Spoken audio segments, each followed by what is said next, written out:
Peoples party की मेजबानी में ऑपोजिशन की ऑल पार्टीज कॉन्फ्रेंस कुछ देर बाद शुरू होगी। हुकूमत को टफ टाइम देने के लिए ऑपोजिशन जमातें मुश्तरका लाहे अमल तय करेंगी।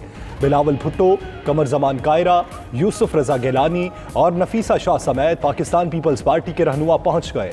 नून लीग के वफ्द की क़यादत शहबाज शरीफ करेंगे। मरियम नवाज भी शरीक होंगी।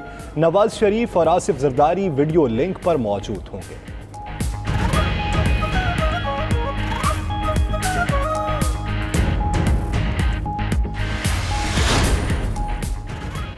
शहबाज शरीफ की रिहाइशगाह मिनिस्टर इनक्लेव में नून लीग की बैठक। मरियम नवाज, शाहिद खाकान, ख्वाजा आसिफ समेत पार्टी कायदीन की शिरकत। APC में मुस्लिम लीग नून के मौक़िफ़ से मुताल्लिक़ मुशावरत। नवाज शरीफ के खिताब का कानूनी पहलू से जायज़ा और आइंदा की सियासी हिकमत अमली पर भी गौर।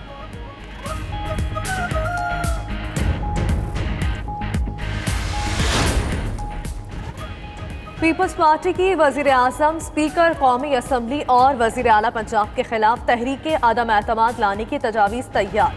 तमाम तजावीज़ आज APC में रखी जाएंगी। ज़राए के मुताबिक कौमी असम्बली से मुश्तरका इस्तीफ़ों और दीगर ऑप्शंस पर भी गौर होगा। अपोजिशन की जानिब से हुकूमत के खिलाफ मुल्क गिर जलसों का ऐलान मुतवक्किल।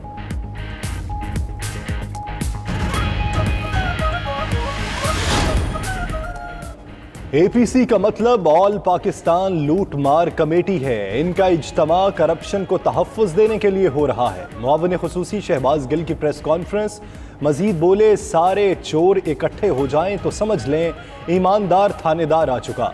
वज़ीर इत्तलात पंजाब फयाजुल हसन चौहान का कहना है अपोजिशन की इस तहरीक का हाल भी पहली तहरीक जैसा ही होगा। APC में बेगम सफदर आवान की शिरकत अपने चचा शहबाज शरीफ पर अदम एतमाद का सबूत है। लगता है डॉक्टर्स ने पहले कहा था सुबह दोपहर शाम सेल्फियां लेनी है। अब हिदायत जारी की हैं कि वीडियो लिंक भी आजमाएं, फाका होगा। सेनेटर फैसल जावेद का ट्वीट मजीद लिखा कि अब डॉक्टर ये भी कह दें कि आप बिल्कुल ठीक हैं, पाकिस्तान जाकर APC कर लें। वैसे सेहत जाते वक्त ही ठीक हो गई थी।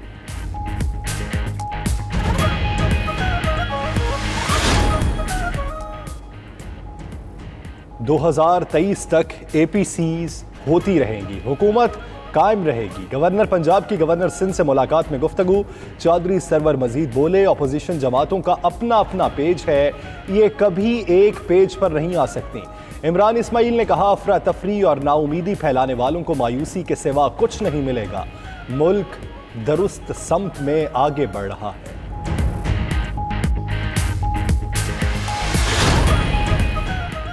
पंजाब में जाली कॉस्मेटिक्स तैयार करने और फरोख्त करने वाले अब नहीं बचेंगे। सूबाई हुकूमत ने पंजाब तरमीमी बिल 2020 की मंजूरी दे दी। वज़ीर आला पंजाब उस्मान बुज़दार का कहना है, गैर मियारी और जिल्द के लिए नुकसानदेह कॉस्मेटिक्स बनाने वाले आवाम की सेहत के साथ खेल रहे हैं। ऐसे अनासे का मुहासबा होगा।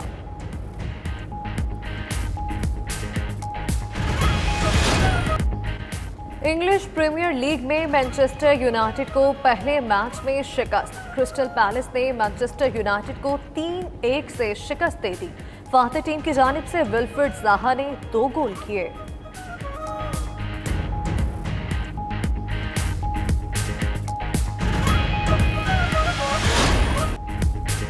इटली में MotoGP रेस की धूम। दुनिया भर से माहिर बाइकर्स की शिरकत। महारत के साथ साथ तेज रफ्तारी का भरपूर मुजाहिरा किया। स्पेन के मावक विनाइलस ने पोल पोजीशन पर कब्जा जमा लिया।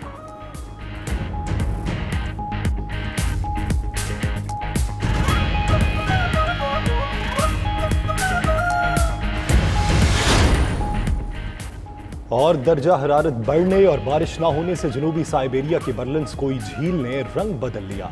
नमक की वजह से गुलाबी बबल गम जैसी रंगत इख्तियार करने वाली झील को देखने के लिए सयाहों की बड़ी तादाद पहुंचने लगी।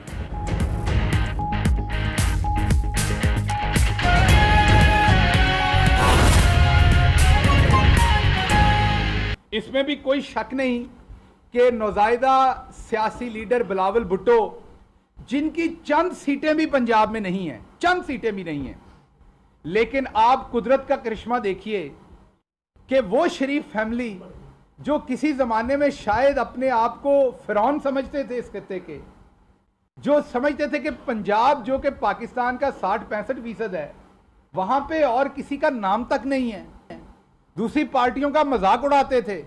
आज बमा अहलो अयाल चचा भतीजी KFC के बर्गर खाते हुए, रस्तों में खड़े होके एक एक उंगली ऊपर करते हुए सब बिलावल भुट्टो की बारगाह में हाजिर हैं। आज अपनी पूरी पार्टी लेकर वहां हाजिर हैं। मांग क्या रहे हैं? NRO 34 बार 34 शिकें देके जो FATF का कानून, काला कानून, जिसको ये कहते रहे कि ये हमारे खिलाफ काला कानून है, जो पाकिस्तान के लिए तो ग्रीन है, क्योंकि उसने पाकिस्तान की आवाम को अंधेरे की बजाय रोशनी में लेके जाना था। मनी लॉन्ड्रिंग जो पूरी दुनिया में कॉग्निजेबल ऑफेंस है, ज्यादातर मुल्कों में, मुहज्जब मुल्कों में, उसको ये कॉग्निजेबल ऑफेंस नहीं चाहते थे, पुलिस की दस्तंदाजी नहीं चाहते थे। उसकी वजह बताता हूं क्यों नहीं चाहते थे। आपको कुछ स्टेटमेंट्स इनकी पहले एक दूसरे के बारे में बताता हूं, फिर आपको बताता हूं कि ये करते क्या रहे हैं इस पैसे के साथ। मनी लॉन्ड्रिंग के खिलाफ इनको असल में इतना मसला क्यों था? मनी लॉन्ड्रिंग इनका इतना इशू क्या है? ये क्या उल्फत मगुल साहब का इशू है?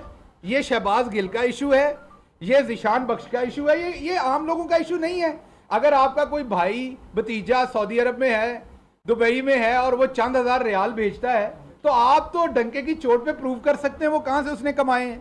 तो मनी लॉन्ड्रिंग तो दो ही लोगों का इशू है, या स्मगलरों का हो सकता है या करप्ट लोगों का हो सकता है। तो मनी लॉन्ड्रिंग से इन्हें इशू रहा पिछला पूरे 3-4 महीने कि FATF का कानून पास नहीं होने देना। उससे पहले आते हैं 2 अक्टूबर 2011, मोहतरम शहबाज शरीफ साहब ने कहा, ओ जरदारी, अगयार के आगे ये झूठा है, अगयार से भीख मांगता है। उसके बाद उन्होंने कहा, इस्लामाबाद में बैठे अली बाबा और 40 चोर भागने की कोशिश कर रहे हैं, लेकिन हम इन्हें भागने नहीं देंगे। ये 2011 में कहते थे। आज उसी इस्लामाबाद में उसी अली बाबा और 40 चोर के घर पे हाजिर हो रहे हैं। आज उनको कह रहे हैं 41वां चोर मुझे भी बना ले मेहरबानी करके, क्योंकि दौड़ क्या है कि 41 में पे कहीं भतीजी मरियम साहबा ना बैठ जाए कुर्सी पे। दरमियान में दौड़ लगी हुई है। वो लिस्ट इशू करती हैं, ये लिस्ट कैंसिल कर देते हैं उन लोगों की, फिर ये नई लिस्ट इशू करते हैं। तो आज दौड़ शहबाज शरीफ साहब की है कि 41वें चोर की कुर्सी किसने बैठना है उनके साथ। सब जानते हैं ये कि डाका जनी में सदर जरदारी का कोई अगर किसी दुनिया में किसी को इनाम मिल सकता है तो मेरा ख्याल है वो बिला मुकाबला मुंतखब हो सकते हैं, उनका मुकाबला नहीं होगा। हाँ, ठगी, चोर बाजारी, झूठ में मुकाबला हो तो फिर शरीफ खानदान का कोई मुकाबला नहीं कर सकता। 3 मई 2013 में पाकिस्तान का क्या हशर कर दिया नवाज शरीफ ने। क्या इस तरह लोग गुर्बत और महंगाई की चक्की में पिसते रहेंगे? ये जरदारी साहब ने कहा, ये बिलावल ने कहा, माफ कीजिएगा। 6 अप्रैल 2017, अगर तरक्की हो रही है तो बैरूनी कर्जे क्यों बढ़ रहे हैं? एक्सपोर्ट कम और इंपोर्ट ज्यादा क्यों हो रही है? 7 अक्टूबर 2017, जब भी मुस्लिम लीग नून को हुकूमत मिली, इन्होंने पाकिस्तान को कंगाल कर दिया। ये सदर जरदारी कह रहे हैं उस टाइम के। मौलवी, जिनका नाम मौलवी नवाज शरीफ समझिए, ये मौलवी ज़ियाउल हक की सियासत चाहते हैं।